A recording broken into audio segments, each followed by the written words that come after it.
We have the new Diablo Immortal Berserk update incoming soon, and some of the biggest news regarding that is the Crimson Behelit gem that's going to be coming inside of the game. Now, of course, we know that this is a limited time-ish gem, which means you could really only attain it easily through the events going on inside of the game for the month that the Berserk update is here. With this being said, this is a very desired gem. It's going to probably be an S tier 2-star gem, which means specifically for very low spenders and free-to-play players, it's going to be a very desired gem for their builds. So I don't need to go through what the gem can do and all that. We've done that in previous videos, but what I do want to do is take you through how you can min-max your experience to get this to the highest rank possible while the event is going on. Because once the event is over, the only way you're going to be able to get the Crimson Behelit gem is by using your telluric pearls, which is not the best value. Let's go in and take a look here at some ways that we can get this going. So first, we're going to be utilizing this battleground gem as an example because this tool right here tells you exactly what you need to rank something up to a rank 10 2-star gem. As you can see right here on the bottom, you're going to need yourself 685 gem power. That's the gem power required to get this gem up to that rank 10. You're also going to need 41 copies of whatever the 2-star gem is. In this case, we're talking about the Behelit gem. So how are we going to get the 685 gem power? How are you going to get the 41 copies of that gem? Well, there's a lot of ways to do it. We could assume that maybe you guys have some gem power saved up already. Maybe you don't. Let's assume for today that you don't have anything prepared and that you have to go from scratch. Let's take a look at this little guide that just came out on some of the things that you can utilize to prepare yourself and to get yourself where you need to be. First of all, we need to keep in mind, actually, if we dive into the game itself, you'll notice I'm over here at the Apprentice Jeweler. If I want to go and craft some gems, let's use the Battle Guard again as an example. Notice it's going to cost me 80 of my fragments right here, 80 of my telluric fragments to craft one Battle Guard gem. Essentially, that's going to give me 4 gem power. You could do the same thing with 1-star gems right here, and it's going to cost you 20. You can see right here, it costs 20 of these fragments, and it's going to give you 1 gem power. So really, it's an even swap, right? Like if you go here, you have to spend 80 and it gets you 4, or 20 will get you 1.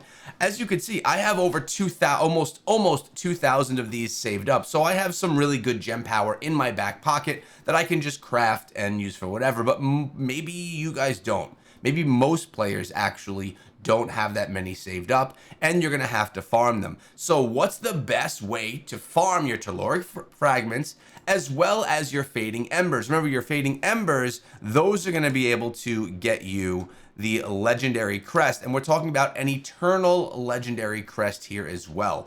So that is another nice addition as you get yourself progressing through. So let's dive right back into this. So obviously you can get yourself the fragments. The fragments are attained through running Elder Rifts, and if you throw in crests, I'm talking about legendary crests or rare crests, any crest will give you an additional 1 per crest that you utilize. So that's going to allow you to get a decent number of these, and it's probably going to be the best way for you to get these, or really the main way for you to attain these. So run your crests. You can get, from partying up with other players and running together with them, you can get yourself up to 120 fragments extra per week, plus the 280 that you get from running crests in your rifts per week. Now, this is also going to say, like, what if you don't have crests? We're going to be showing you ways, and the best ways and the easiest ways to get yourself rare crests as well. And of course, we could always talk about how to get legendary crests also. So you get a bunch of these if you run the accursed towers, right? We have accursed towers running right now inside of the game. Let's actually take a peek over there really quickly. If we see our accursed towers, I'm going to go over to clan. You're going to go to accursed towers, and we're going to go take a look at the battle map. We only are holding 1 tower right now, but we can earn ourselves actually in hours a legendary crest because we're holding a legendary tower. But even if you're holding a normal tower, you can earn yourself a handful of rare or legendary crests per week just from doing that, from having that all set up and having your clan run one of those throughout the week. That's 1.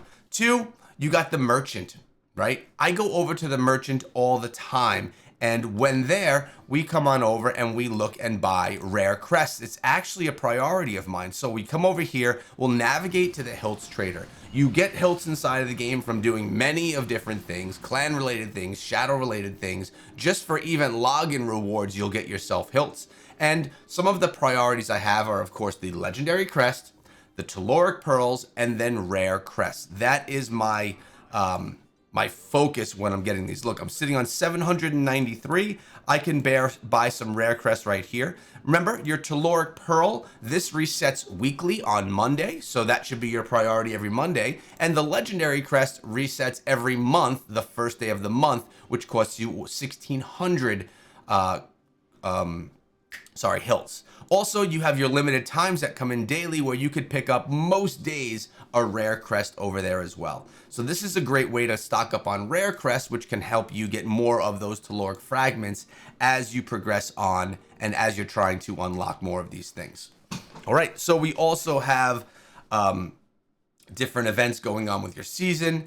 You have in-game events. In-game events reward us pretty handsomely. Right now inside of the game, there's not a ton, but when you do dive into an in-game event, you're able to see what type of rewards you have. So if we come on over here to events, and as I said, it's pretty light. Well, first of all, we do have this event going on. I don't think there's any rare crests in there. No, but you can get yourself Telluric Pearls from the iron stockpile. Colossal Surge, it can offer you some crests specifically. I'm talking about legendary crests, but that's going to take you running legendary crests to get it. And then you have events like this one right here, the Fire Before Darkness. This event is something that's super easy. You get rewards just from doing things that you do in the game. It's going to offer you 3 rare crests, a Telluric Pearl as well, and even a legendary crest. So these types of events are also really nice for getting these types of rewards so that you can further progress and get more of those fragments. You have your daily login rewards, all right? You're going to be able to get yourself some rare crests from that as well. You could unlock all the fragments as we have been talking about, and regular achievements for completing different quests inside of the game. Now, you may have completed them already, and all of those quests are completed and gone, and rewards are done. You could farm them up if you really wanted to grind for them. Now, let's talk about different packages and different things. We're going to go to the game for this right here so I can show you firsthand. So when you come on over to the shop, there are free things in the shop and there are things that are not free inside of the shop. So if we come over to services to start, you have your battle pass, right? The empowered battle pass. I buy the $5 version. We can look at this in 2 ways. As you can see, there are rewards on the top tier, which is the free tier. Everyone gets that come in the form of rare crests. There are those kind of all over the place. Then if you get the paid, you'll notice that you can get yourself some legendary crests or Telluric Pearls. I personally like going for the Telluric Pearls there.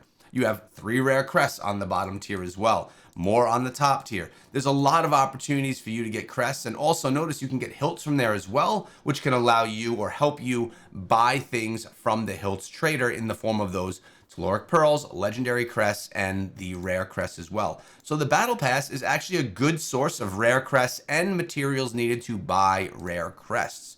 We also have the Boon of Plenty. Now, the Boon of Plenty is a paid service. There is no free version of it. It is one that I purchase, and I think that there's actually a lot of value in this. And as you can see, you'll get yourself, let me come on over here. You'll get yourself 4 legendary crests out of this, and there's a bunch of regular crests you get as well. Oh man, I forget the number. Maybe it says it over here. Let's take a look really quickly. I think you can get yourself something like 30 or so rare crests. Yeah, it says it right here. You can get yourself 30 rare crests as well from this. So that's offering some really great value because every day you're unlocking more of these items. You're unlocking more of the rare crests, which you can then utilize to, you know, get yourself the fragments that you're looking at so that you can get yourself more gem power. And I have Prodigy's Path right here. I purchased these. These are like essentially quarterly. You can get legendary crests from those, but those are probably a lesser value and a lesser chance. So at this point in time, what you should really be trying to do is stock up. By the way, we're also going to a new Paragon level, server Paragon level tomorrow. It'll take us up to 800. Many people are going to be on Inferno 6. Many of us are already running on Inferno 6. But you probably have a bunch of gems saved up already that you can utilize as gem power. And if you're like me, you're sitting on a lot of these telluric fragments, and you could do a lot with those is in the form of the gem power. At the end of the day, you're going to need quite a bit of gem power to get yourself up to where you're looking to go. It's going to cost you 685 gem power to get that gem to max level. Now, keep in mind, it's not only about you logging in and getting the most out of the event. Obviously, we should min-max the event to get as much as we can from it, but you can always do the less efficient thing and spend your telluric pearls. In the past, we've seen it with other events that it costs 2 telluric pearls for one of those 2-star gems. So you could craft up, if you had to craft up a couple of them to kind of finish it up, and you decide that you want to do it telluric pearls, although it's not the best value, it can be done. You won't be stuck with a 7-star, a rank 7 2-star Behelit gem because you just can't get any more. There is a way to get more. Don't feel like you're stuck, but we really want to take advantage of this to the max for this event so that you don't have to go and do it in a less efficient way. Hope this guide was useful to you. I hope you guys all can get yourself enough gems and enough gem fragments. Like, at the end of the day, you want to get as many Behelit gems as you can that the event has to offer. Grind the event for the month, get as many Behelit gems, and don't use them as gem power. Utilize them for the Behelit gem itself so that you can get that up to a rank 10. If you found it useful, guys, subscribe. We'll see you back here tomorrow.